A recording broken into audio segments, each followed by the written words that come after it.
It's my first time in India. I was invited here by MG Motor India to come and meet owners of classic and vintage MGs. Luckily for me, the owner of this T-Type asked me if I'd like to take the car for a spin.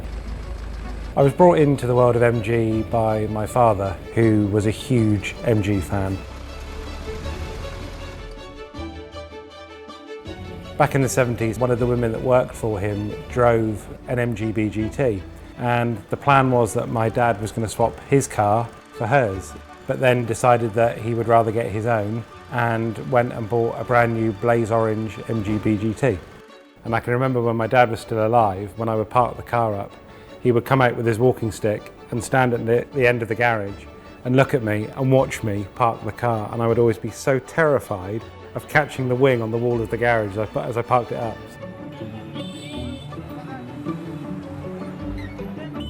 The first MG I ever drove was a rubber bumper MG Midget.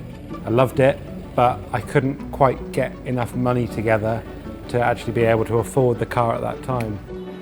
And one day I was taking her out for the evening in the horrid blue Peugeot, and we drove past a garage, and outside the garage was a black MG ZS.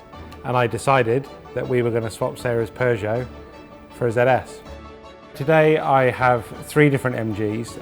I still have my late father's 1973 MG BGT. My everyday car is a 2016 MG6, and my wife drives an MG GS SUV. So every car on our drive is an MG. I see that badge and it instantly makes me think of my dad.